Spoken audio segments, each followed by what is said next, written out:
2022년 2월 2일 수요 저녁 예배 가정 예배를 회복하십시오 라는 제목으로 하나님의 말씀을 듣도록 하겠습니다. 우리에게 주시는 하나님의 말씀은 에베소서 6장 4절 말씀입니다.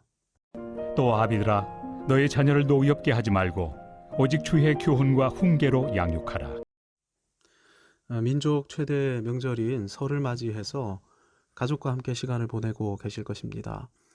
가정 예배는 함께 드리셨습니까? 이번 설 명절 가정 예배를 시작으로 가정 예배를 회복하는 안천의 성도들이 되시기를 축복합니다. 대부분의 사람들은 문제가 생기면 해당 문제의 전문가를 찾아가곤 합니다. 전문가와 상담하게 되면 문제의 실마리를 발견해서 문제를 풀어갈 수 있기 때문입니다. 그런데 의외로 자기 문제가 무엇인지 정확히 알지 못하는 경우가 많은데요. 평생 자신과 함께 살아왔기에 문제, 행동, 양식, 문제가 되는 사고 이런 것이 문제인지를 인식하지 못하는 것입니다. 문제가 드러나야 하고 문제를 문제로 인식해야 해결 방법, 회복의 방법을 찾아낼 수 있습니다. 그래서 TV 프로그램 중에 자녀나 가족 혹은 개의 문제에 대한 솔루션을 제공하는 프로그램들을 보면 공통적으로 관찰 카메라로 일상생활 속 문제를 진단하고 파악하는 것부터 시작하는 것을 볼 수 있죠. 일정 기간 집안 구석구석에 카메라를 설치해서 일상 가운데 잠재해 있던 문제를 끄집어내서 의뢰인들과 공감대를 형성하는 것입니다. 아, 이것이 우리의 문제였구나. 이렇게 공감한 상태가 될 때 전문가가 제안하는 솔루션을 받아들일 수 있기 때문이죠. 가정은 우리의 진짜 모습, 꾸밈 없는 모습이 나타나는 공간입니다. 가정에서는 아무도 자신을 위장하지 않죠. 게으르기도 하고 지루해하기도 하고 짜증도 내고 사소한 문제 앞에 분노하기도 하는 진짜 나의 맨 얼굴 그대로가 드러나는 곳이 가정입니다. 그래서 가정에서 부지런한 사람이 있다면 그 사람은 정말로 부지런한 사람일 것입니다. 가정에서 예의가 바르다면 정말로 예의 바른 것이죠. 가정에서 착하면 그 사람은 착한 사람인 것입니다. 가정하니까 가정을 특별히 강조하는 통일교 이단이 떠오르는데요. 통일교의 공식 명칭이 세계평화통일가정연합입니다.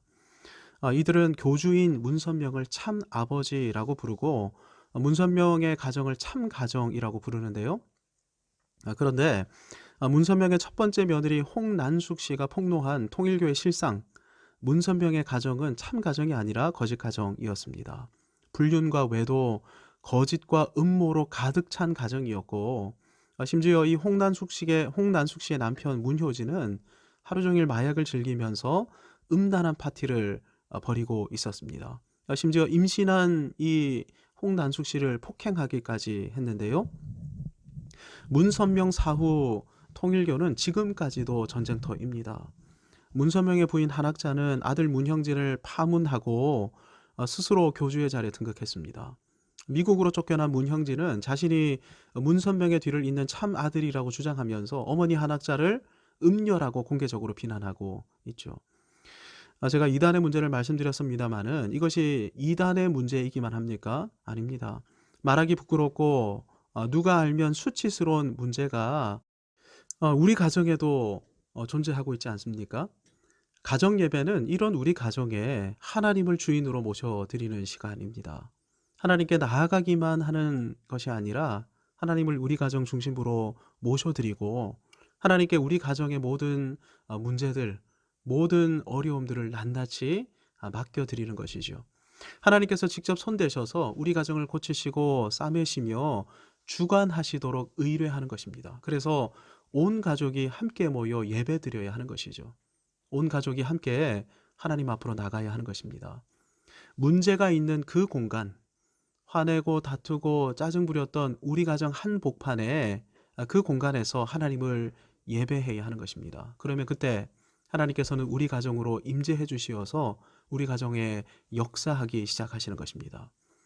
오늘 본문은 단순히 부모와 자녀와의 관계만을 교훈하는 말씀이 아닙니다. 본문은 에베소서 5장 15절 이하에 걸리는 본문인데요.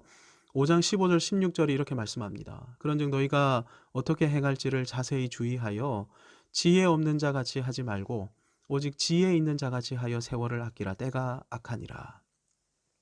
이 악한 때에 어떻게 살아야 합니까? 주님의 뜻은 무엇일까요? 19절 20절입니다. 시와 찬송과 신령한 노래들로 화답해야 하죠. 시와 찬송과 신령한 노래로 화답하는 시간은 예배 시간입니다. 예배 드려야 하는 것입니다. 이 악한 때에 말이죠. 여기에 걸려 있는 것이 본문입니다.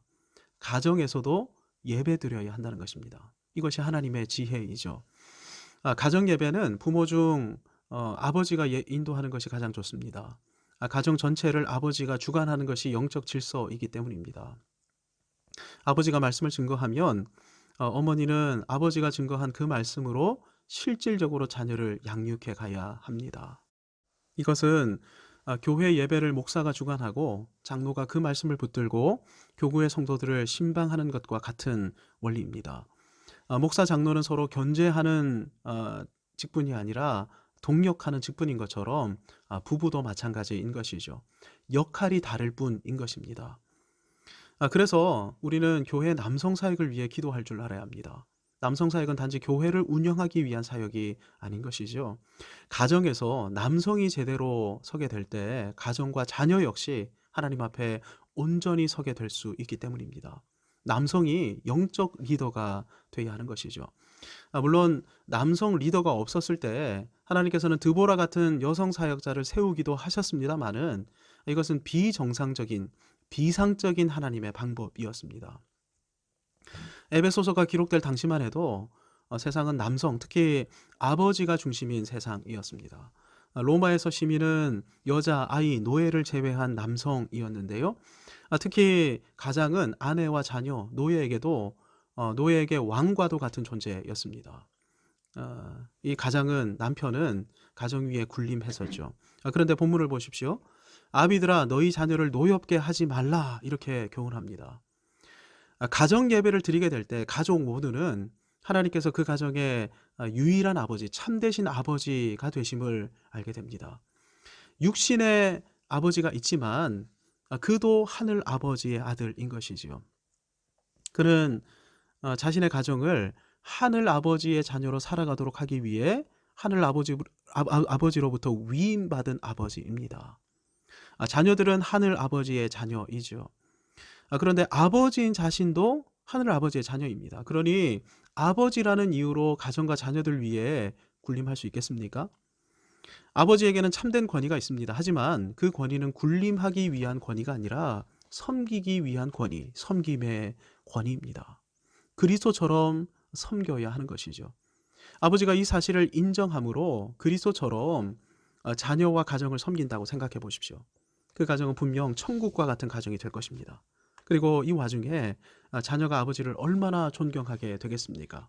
여러분, 이것은 가정 예배를 드리는 그 가정에 임하게 되는 하나님의 은혜와 축복입니다. 가정 예배의 내용은 두 가지입니다. 주의 교훈과 훈계가 바로 그 내용입니다. 예전의 성경은 주의 교양과 훈계라고 번역했는데 원어의 의미를 잘 살린 번역이라고 생각이 됩니다. 교훈 혹은 교양이라는 단어는 파이데이아라는 헬라어로 기록되어 있는데 이 파이데이아는 한 사람을 로마 시민으로 양육하는 것을 가리키는 단어입니다. 로마 시민답게 키우는 것이 바로 파이데이아, 그 당시에 파이데이아라는 단어였던 것이죠. 가정예배의 목적이 무엇입니까? 파이데이아입니다. 우리 가정, 나에게 맡기신 가정을, 그 자녀들을 하나님 나라 백성으로 살도록 하는 것이죠. 하나님 나라 백성이 되게 하는 것이고 그렇게 하나님 나라 백성의 정체성을 가지고 살아가도록 하는 것, 이것이 파이데이아입니다. 이 땅 백성이 아니고 지옥 백성이 아니고 하나님 나라 백성입니다. 가정에서부터 온 식구가 하나님 나라 백성으로 살아가게 된다면 바깥에서는 어떻겠습니까? 그 가정은 하나님 나라가 될 것이고 하나님의 통치가 그들을 통해 이 세상 가운데 선명하게 드러나게 될 것입니다. 두 번째 내용이 훈계라고 했는데 훈계는 이렇게 파이데이아대로 살지 못할 때 경고하고 책망하는 것입니다. 아버지가 말씀으로 가정을 책망합니다. 경고합니다. 이렇게 책망하고 경고한다면 먼저 자신을 돌아보게 되지 않겠습니까? 아내와 자녀도 뻔히 알고 있는 내용입니다. 이때 회개의 영이 그 가정에 임하게 되는 것이죠. 성령께서는 회개할 때 그 가정을 회복시키시는데요. 아버지도 회복시키시고 아내도 회복시키시고 자녀들도 회복시켜 나가시는 것이죠. 그래서 가정 예배를 드리셔야 합니다. 이것이 이 악한 세대에서 승리하도록 하는 하나님의 지혜입니다. 굉장히 바쁜 나날들을 우리 모두가 살아가고 있습니다. 가족끼리 밥 먹을 시간도 없이 바쁘게 모두가 살아가고 있습니다. 하지만 여러분, 이것이 가정 예배를 드리는 것이 세월을 아끼는 하나님의 지혜입니다. 무엇을 위해 바빠야 하는지 알려주는 하나님의 방법이 바로 가정 예배인 것이죠. 돈과 명예나 진학과 진급이 우리의 인생의 목적이 아닌 것을 아시지 않습니까? 그것은 우리 인생의 목표도 아닙니다. 하나님 나라가 목적이 될 때 우리의 목표가 달라지게 됩니다. 바빠야 하는 이유가 달라지게 되는 것이죠. 가정에서 예배 드리셔야 합니다. 무엇보다 가정에 아버지를 영적인 리더로 세울 줄 알아야 합니다. 이를 위해 기도하셔야 됩니다. 특별히 명절의 시간을 보내고 있는데 가정 예배를 꼭 지금까지 드리지 않으셨다면 가정 예배를 꼭 드리시기 바랍니다. 분가한 자녀들 그리고 손주들과 함께 한자리에서 예배 드리시고 흩어진 가정에서 예배 드려야 된다. 이 사실을 서로에게 강조하시기를 바랍니다. 우리 가정의 보좌에 하나님께서 앉아 계실 때 하나님의 의로운 통치가 우리 가정에 충만히 나타날 뿐만 아니라 그로 인한 찬란한 회복이 나타나게 될 것입니다. 이런 복을 누리시는 안천의 모든 가정 되시기를 주님의 이름으로 축복합니다. 아멘.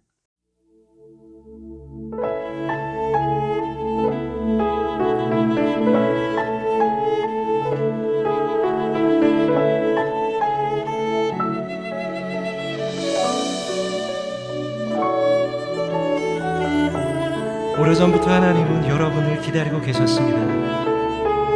우리가 이곳에 도착하기 전부터 하나님은 저와 여러분의 노래와 삶을 받으려고 하늘의 문을 활짝 열고 계십니다. 여러분 이제 바라봅시다. 그리고 주님께 마음을 모아 찬양합시다. 이곳에 임재하신 주님 찬양을 받아 주옵소서. 하늘의 문을 여소서. 이곳을 주목하소서. 주를 향한 찬양이 꺼지지 않으니 하늘을 열고 보소서. 이곳에 임재하소서. 주님을 기다립니다. 기도해